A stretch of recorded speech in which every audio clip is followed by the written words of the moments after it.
సుమారు 40 మందికి పైగా కూడా విద్యార్థులు ప్రాణాలు కోల్పోతున్న పరిస్థితి కనిపిస్తూ ఉంది. నేడు ఖమ్మం జిల్లాలో ఆశ్రమ పాఠశాలలో చదువుకున్నటువంటి ఒక ట్రైబల్ విద్యార్థిని అనుమానాస్పదంలో మృతి చెందిన పరిస్థితి కనిపిస్తోంది. అక్కడ ఉన్నటువంటి ఉపాధ్యాయులు ఎవరైతే ఉన్నారో వాళ్ళ హాస్పిటల్ తీసుకొచ్చాం, పిడుసులు వచ్చాయని చెప్పి చెప్తా ఉన్నారు. మరో పక్క తల్లిదండ్రులు మా విద్యార్థిని మా పిల్లకి ఎటువంటి వ్యాధులు ఏమి కూడా లేవని చెప్పి చెప్తా ఉన్నారు. మరి దీని మీద ఎంక్వైరీ చేసినటువంటి పోలీస్ యంత్రాంగము విద్యార్థి సంఘాలుగా వాళ్ళకి న్యాయం చేయాలని చెప్పేసి అడుగుతా ఉంటే అక్రమార్షణ చేస్తా ఉన్నారు. దీనికైనా మేము ప్రభుత్వం సాధించింది. ఖమ్మం జిల్లాలో 3 మినిస్టర్స్ ఉన్నారు. మరి నేటికి ఇప్పుడు విద్యార్థి చనిపోయి 4 గంటలు కావస్తూ ఉన్నది.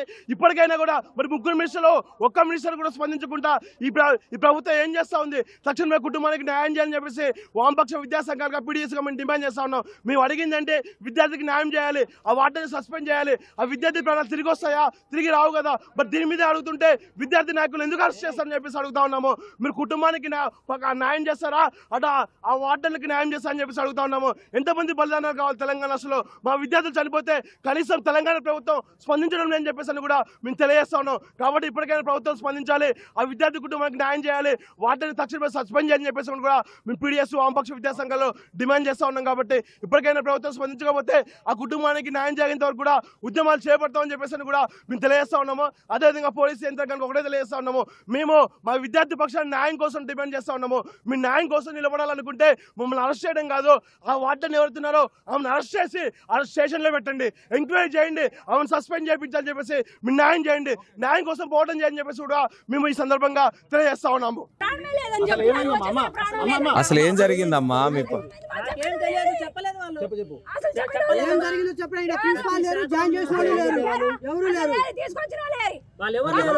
చెప్పారా ఇట్లా జరిగింది, మీ పాపకి ఇట్లా అయింది, చెప్పారా మాతో? వచ్చిన 5 ఫోన్ చేసి చెప్పారు.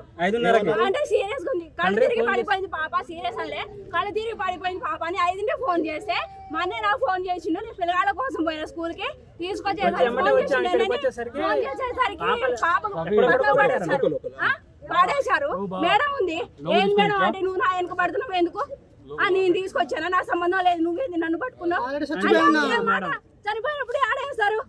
అసలు ఏం జరిగిందో చెప్పరా?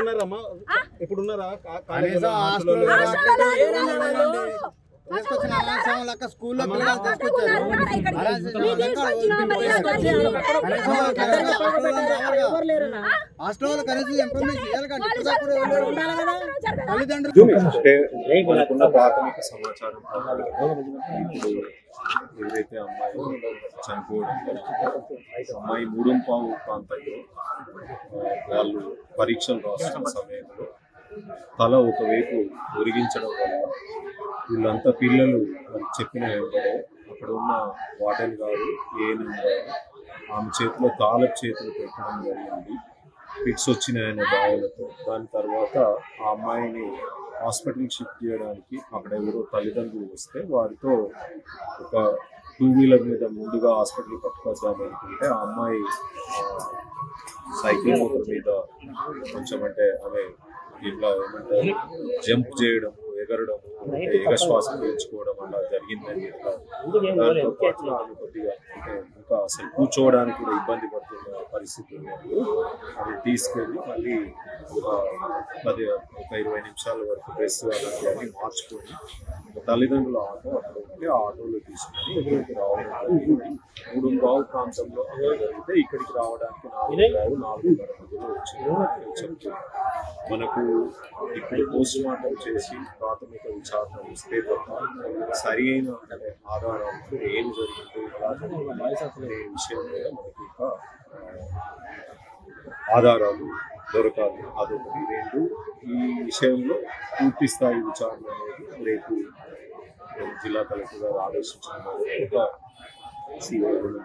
సీనియర్ అధికారితో పూర్తి స్థాయి విచారణ చేసిన తర్వాత జరుగుతుంది.